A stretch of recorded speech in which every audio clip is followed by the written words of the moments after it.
Hello guys, watching another YouTube video. It's your boy Little Boy 24 here, and today is going to be my review on Invincible Season 3. Let's get started. So, this new episode came out, today's Sunday, so it came out about 3 days ago, and I gave it 3 days so I could just talk about the spoilers and all the other stuff, but this season is now my top favorite. I don't think it beats Season 1 just because, I like the story a little bit more in Season 1 than Season 3, but the fight scenes, man, ooh, Conquest, they really did good. But let's talk about everything. So a couple of the episodes were, interesting and a little bit, different, boring, typical Invincible episode, seeing, Invincible getting beat up or anything, right? But it does connect to the story. We get backstories about Cecil, too, I actually really much love that back scenes where we see, how he became the main guy and what he did before in his life, how he got the scar, too. That was pretty good. The characters, before we talk about the story, let's just talk about the characters. The characters in here, we had the main characters, Invincible, Oliver, and I would say Adam Eve. Rally, those were the three main ones. Like for Invincible, we're just seeing him, how he is, not on Cecil's side throughout the season, so he had a different costume, and try to get away from the government.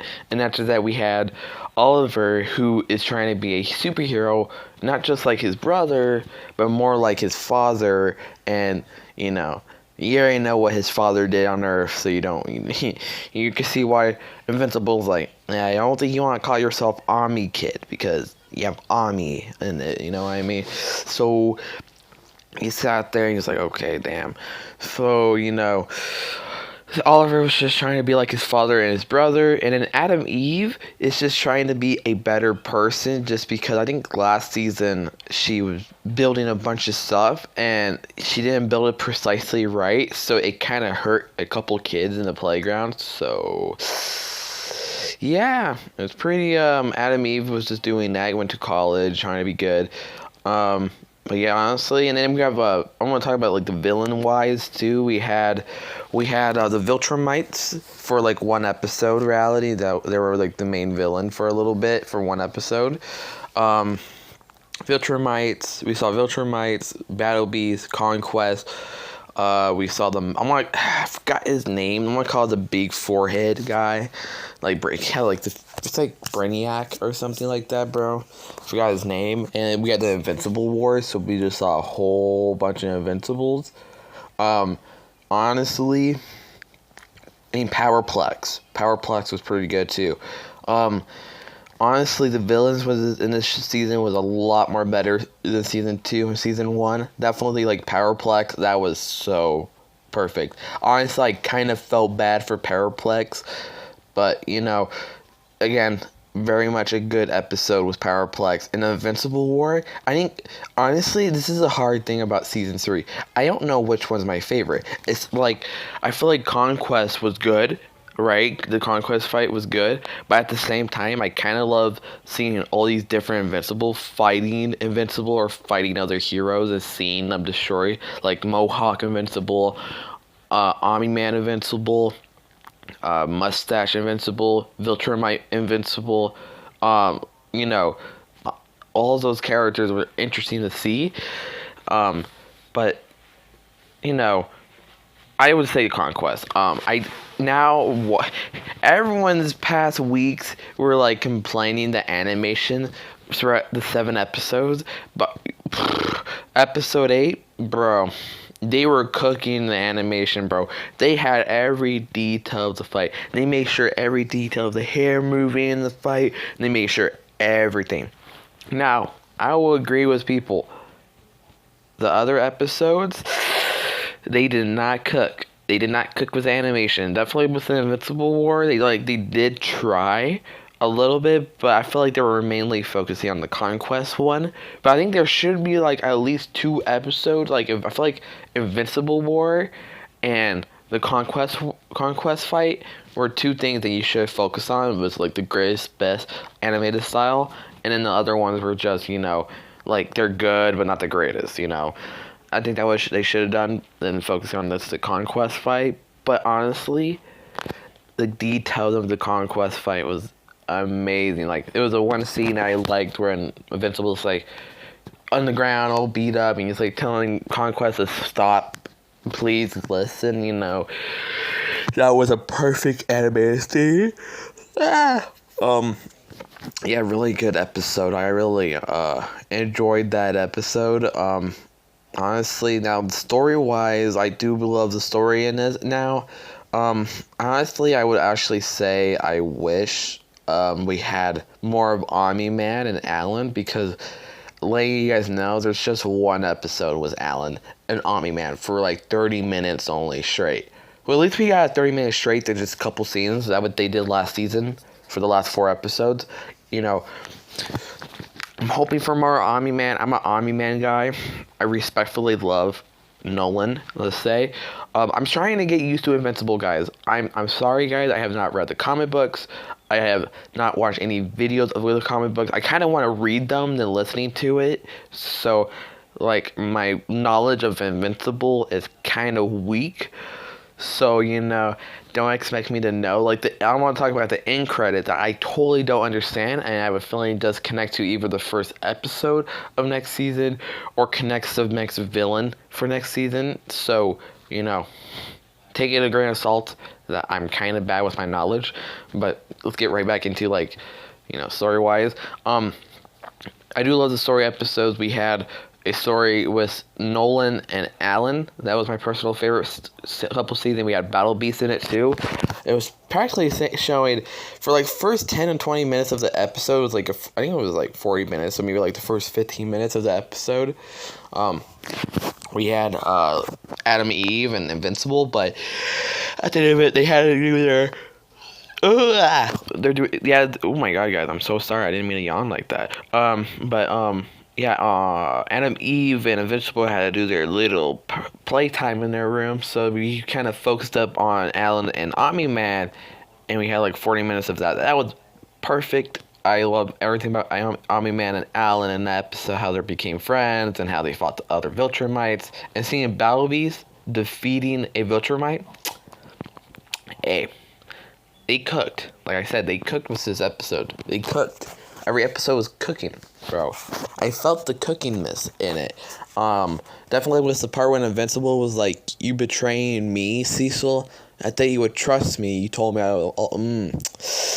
Bro, they were cooking, man. Like I said, they were cooking in every episode. Like, the final scenes, the story was in it. Cooking. I loved it. Bro, Cecil? Bro, see, he's a love and hate relationship kind of guy. Like, this guy is so nice, but so evil at the same time. This boy will take villains that Invincible fought, that killed a bunch of guys, and say, "You're on the government team, make these devices, even though you killed a whole bunch of people. If you don't want to go to prison, make these things." Like, they should be in prison, man. They'd be killing people, man. And, that way Invincible was pissed off with Cecil, and he still does it. Okay, I just woke up. I have not, oh my god, I just woke up. I'm doing this right now. So I could just edit the video and get that up and ready. But, what was I saying? Yeah, straight out, Invincible. I feel bad for Invincible because Cecil's so nice. I'm sorry, guys. Cecil's a total butthole, but he actually do care for people. Let's get that straight. Like, he cares for Invincible's family. He does care for Adam, Eve, and all these characters, even though he doesn't show it. Cecil, in the show, I'm watching it, it looks like he's a good guy, but I don't know about, like, comic books. I have never read the comic books to fully understand, like, because the thing about Invincible, they're practically just copying every comic scene you see in the comic books and put it as a show. And maybe, like, small little different details, you know what I mean? So, straight out, the next season, it's going to just be right off to the next part of the book's next part of it. So, you know what I mean? So, it could just be me just thinking that, and then secretly he's actually just reality evil. But, yeah, you say, like, the fight was Conquest. Before we talk about more about Cecil, the fight was Conquest was amazing. Adam Eve was in it too. She woke up from her fight from was Invincible War, and woke up seeing Conquest, and she put a fight, guys. I'm sorry, Adam Eve is one of those powerful characters that could actually maybe defeat a Viltrumite, and even though she died from Conquest, she kind of came back because of her powers. So she did good. Repeat, she did good. Yeah, honestly, with the Conquest War, after he kind of killed Adam Eve, he got a little pissed off and like beat the living hell out of Conquest, and then Adam Eve burned him to death almost, and then after that, Conquest fell on the floor, and then Invisible says, "I have no hands, but I can just beat you up with my forehead," and he gets his head smashed. And now, if you guys don't get the reference, the voice actors are from The Walking Dead. We had the actor from Negan, I forgot his, Jeffrey Dean Morgan, from playing that, and we had the actor that plays Glenn in The Walking Dead. I'm pretty sure his name is Stephen Young. Yes, Stephen Young was playing as Invincible, and in the Walking Dead show, if you have not watched this Walking Dead show, a little bit of a spoiler, or actually, I don't care. Like, you guys can watch it on YouTube. Like, this season was very old in The Walking Dead, so take it with a grain of salt. But yeah, Glenn dies, head smashed like a watermelon.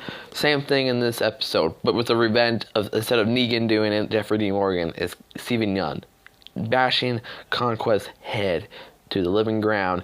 Now, you would think he's dead. Conquest would be dead because of that, right? I thought that too. But after that, I watched a short video saying he's not dead. And straight out, Cecil kept him alive without burning him or actually killing him fully. Cecil was like, we need him to straight out give him information about Viltrumites.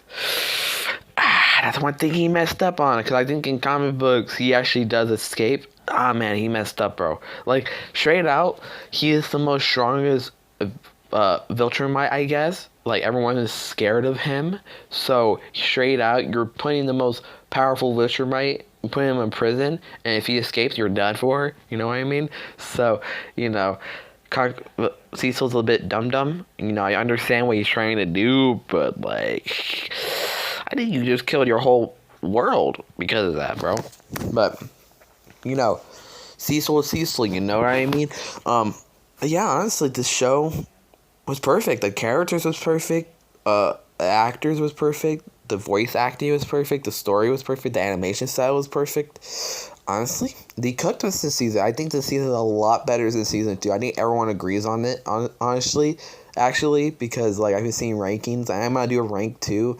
I have, like, a little personal ranking thing. Like, I always do a ranking on my shorts, so, so that's, like, people can watch my videos and give it a shot, you know what I mean? So, yeah.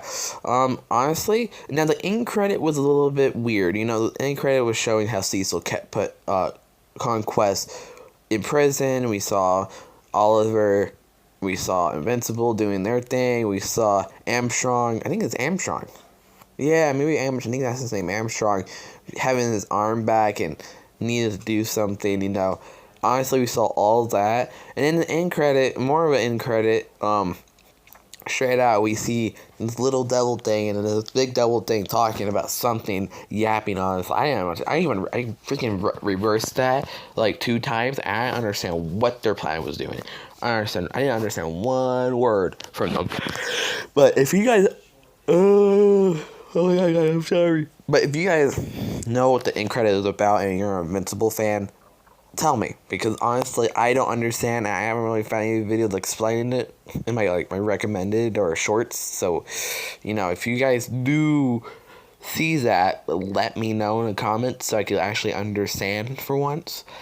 But yeah, honestly, this show is really good. I recommend it to go watch. First season, definitely. Second season. Now, second season, guys, it's gonna be like a if because some episodes are good, some episodes bad, but not the whole thing. Season 3 is definitely the best one. But yeah, honestly, this is gonna be my rank now. I'm gonna give it a 1 out of 10 and a star rating. For some reason, I always do those both. For some reason, so my 1 out of 10.